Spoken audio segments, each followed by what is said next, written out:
Well, thank you for joining this call, everybody. It promises to be quite a unique event because, like me, you've probably all been watching the news and you've seen the war in Ukraine. But not often do we get a chance to talk to people who are involved in humanitarian aid. And uniquely today, we have two students with us from Lviv University. So feel free to ask any questions that you like.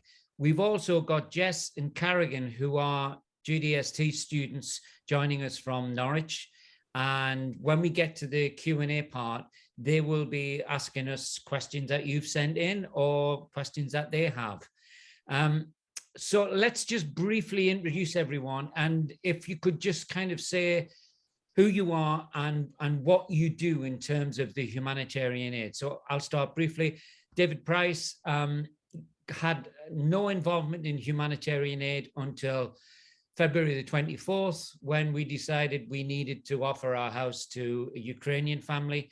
And by doing so, we then got in touch with this group. And we'll start, if we can, with Lucy.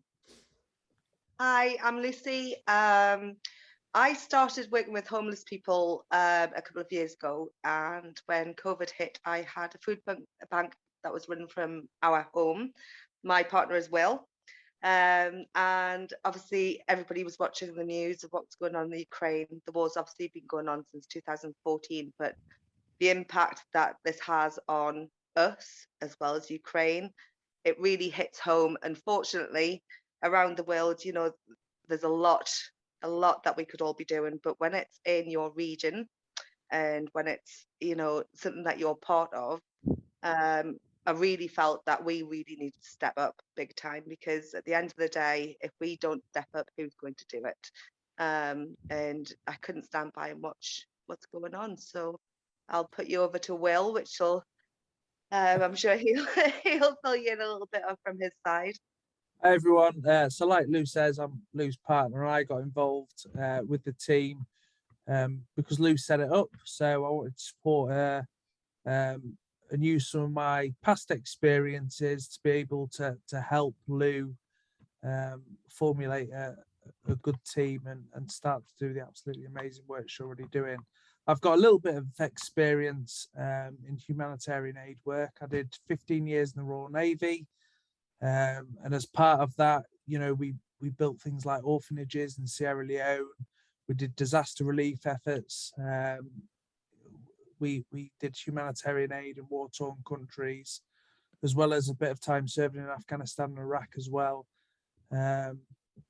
So I thought, I'll try and support Lou best I can, give some helpful advice, drive, take aid over, try and organise getting aid here in the UK as well. So that's my sort of input. Thank you. And we're going over to Lviv University now, where we're really lucky to have Dvinka and Yuri. So tell us how you got involved in this, and maybe tell the students what you're studying as well at university. My name is Yuri. I am a third-year student of political science at the Ukrainian Catholic University in Lviv. Unfortunately, I got involved in war because it started in my country, so it looked as if I have no other options rather than started volunteering and helping people.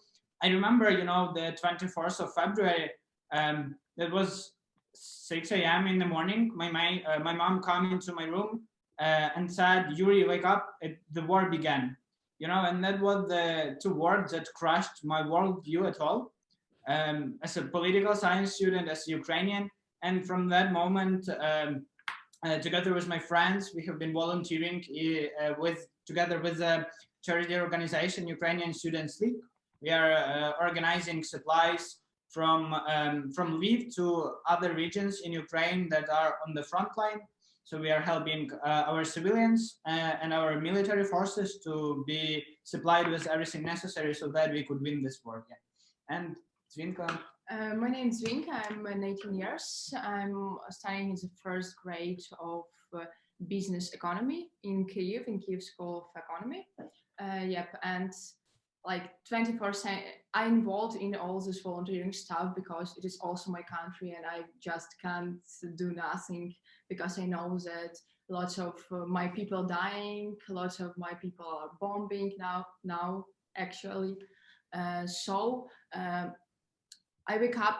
My sister called me. I was in Kiev. My sister called me at 5:23 a.m. and said, "There's bombing in your country in Kiev." I think, what is a joke? It can't be real. But then I came to the window and I saw the like bomb. It was it was like bomb. Yep. And I understand this war began, and I should move in Lviv, and then I start my volunteering stuff. So from the second day of the war, I'm volunteering. Yeah. Incredible. I think it's really powerful when you hear the personal testimonies that you've given, which is fantastic. And Yuri has to leave. He's got a meeting with the Ukrainian culture minister. So we can't hold him up for that. And that'll be in about 20 minutes. But before that, I just thought it would be useful, Lucy and Will, if you perhaps share, you've had a bit of a background in what, you know, we often refer to as service-based learning. But what was there a trigger that made you want to form this group? Because explain to students how quickly this group has come together. It was mainly obviously watching the news and seeing what was going on. I mean, we're all human beings at the end of the day, and to watch what I think we've all seen brewing for a lot of years unfold. We all knew eventually something would happen, we just didn't know what. And to see the atrocities happen, you know, from one human being to another, there's no way I could sit at home and just say that's very sad. You know, we needed to collaborate with everybody else that was like-minded and get over there and just hit the ground running, which was interesting because we didn't know how we could do it. We didn't know what we were going to do. We just knew that we needed to do it. So, you know, I put a couple of Facebook groups together, one in humanitarian aid with volunteers and another one with transport to get the aid over there. Will got sort of not sucked into it because he felt just as passionately as I did. But, you know, I sort of set the balls rolling, but it's been a real learning curve because until you get over to, you know, Ukraine and Poland, you don't know what's really needed because it's all, you know, news based. And as we all know, the news is very contrived. So we really had to just hit the ground running and see what was needed over there.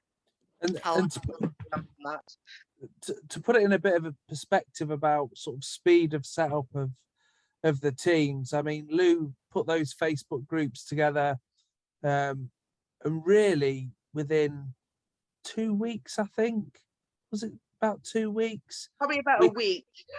Yeah, well, we had people contacting Lucy like constantly wanting to join part of this team. But what Lou wanted to try and do was build a team that had a broad range of experiences that were going to be useful on the ground when we eventually deployed, you know, to Poland and to the border. But yeah, within a couple of weeks, plans were really made. Within that first week, we really had the core team as it was then developed, and then all it was then was just liaising with each other in terms of getting folks out to the, I guess you can call it sort of staging area, which is in Przemyśl, in Poland. Przemyśl. I keep saying it wrong, but what Lou said, it's impossible to pronounce. It is, but yeah, a couple of weeks we had a viable plan, and then, you know, the team was deployed. But the whole plan. Sorry, David. Go ahead, Lucy. Go ahead. I was going to say the whole plan spun on its head because, as I said, we didn't know what to expect when we got there. We didn't know what the need would be until we got there. And if I'm honest with you, it was nothing like what I thought it would be, or we thought it would be. So the core team that we actually picked has been phenomenal because it's all about, you know, hitting the ground running and everything is changing continuously.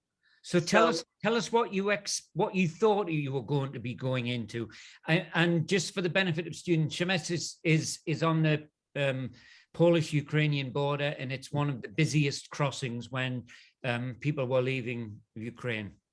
Yeah, well, what we expected when we went over there is exactly what the news was portraying.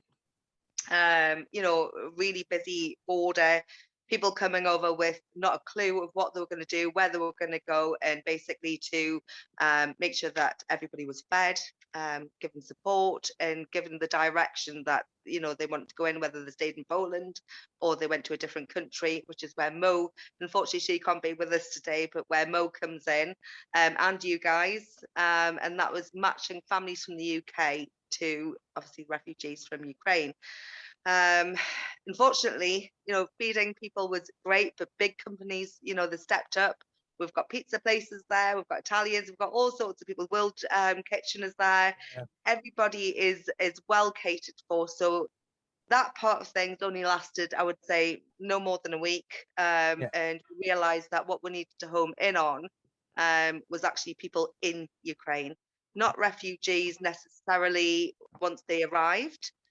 Yes, absolutely, the refugees for, you know, finding homes in the UK, Germany, France, wherever. But our concentration right now is obviously homes here in the UK, matching families, but also people in Ukraine, the front line, getting aid through to trusted people as well, because that's really important. Because as we discussed earlier on, although there's the most beautiful hearts that have come out in all this, there's also the evil in the world who will try and profit off war. And that's been very difficult in getting trusted people that we can make sure that the aid that is delivered to us gets through to the right places in Ukraine, and gets to the front line, you know. We've witnessed ourselves there's been a bit of corruption here and there, where people are, you know, trying to make a little bit off the top of maybe a crate here or a crate there, and we don't want any of that, which is why we've secured a warehouse and obviously connected with the university students of Lviv, who are incredible. They've got 2 warehouses. Correct me if I'm wrong, I'm sure it's 2. But, you know, we've got trusted lines, not just with the University of Lviv. We have a few other trusted routes that we make sure that all our aid gets directly through to the people that actually needs it. I don't know if you want to carry that on, Will. Yeah, I guess the sort of the key thing to sort of mention is we went out there with a set plan to feed people and everything else, but the situation's very fluid and the need changes on a day-to-day basis. And I think it was good being in Przemyśl that first week, because that enabled us to, one, have a look at the borders. So we did a couple of recce's of the different borders and actually make some really key contacts. So there's been some really key contacts that have been made in Poland and in country in Ukraine, as well as Lucy's made some really key contacts in terms of aid being sort of shipped and driven out, and that aid's coming directly to us for us to then store in our warehouse and then forward on to the students in Lviv. So we'll just give the students a sense of what the need is now in terms of, you know, what are you putting in the back of those lorries? Okay, so in terms of if you would like to get to know exactly how living in Lviv is right now, it's just more like that. Do you have to go? No. Well, we are somehow in a basement, so we can continue speaking from here. Yeah, but just to see that it's not like a Hollywood movie, you know, it's just a real war in Ukraine. So some nice sound for guys, you. just make sure that you're safe. Yeah, we are. You know, this is a webinar which we can always we can do this a later date, but make sure you're safe. It's okay. Right here, it's like the basement of the university with Wi-Fi and cool rooms to study, so it's safe here. Okay. Well, let's just do a little bit more from Will, and then we're going to go over to you guys. So yeah, the types of stuff that's going in the back of lorries now, the need is really sort of frontline medical supplies, combat, medical packs, things like quick clot and Hemcon, which are clotting agents for bleeding, CAT tourniquets, so combat applied tourniquets. They can be deployed by the injured soldier themselves. Baby food, baby products. I mean, that's really the sort of key needs now. What we're trying to put into Ukraine, especially to the university to go further on, is really medical-based supplies. Yeah, and this is the last question before we go over to Lviv. It seems to me that there's a number of myths around humanitarian aid. One, I think that I had is that somehow governments were coordinating the humanitarian effort. So I'm going to ask you to talk a little bit about that. But I think it's also the sense that humanitarian people who are doing the kind of work that you do have had some kind of specialist training that, they're professionals, and clearly they're not. You're not alone. So just describe the kind of background that people have had. Yeah. Okay. I mean, go on, Lou. Oh, you can go if you want, but No, go on. I was just going to say, everybody who is actually getting things across to Ukraine is small groups like us, who have hit the ground running, ex-military, ex-nurses, counsellors, and mechanics, people who have just literally hit the ground running. And the government is absolutely abysmal. We've seen on the news there's hundreds and thousands or hundreds of millions of pounds gone into Ukraine for humanitarian aid. We have not seen any of this. Even the Red Cross, they made an appearance because there's been a lot of human trafficking, whether it be body parts or sex trafficking. This is the reality that's going on. And we saw presence for a few days. We saw very young people that were deployed by the likes of the Red Cross and sat at desks, and then that was it. We've had Mediair there, which is at the refugee centre at Tesco's and Przemyśl.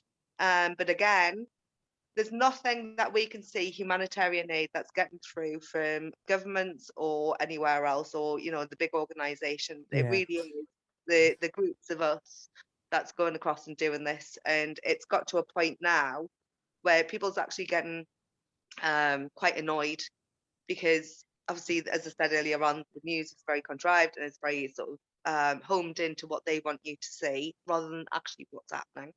And this is the importance of everybody grouping together and everybody actually not relying on big groups, not relying on the government, and to make these connections.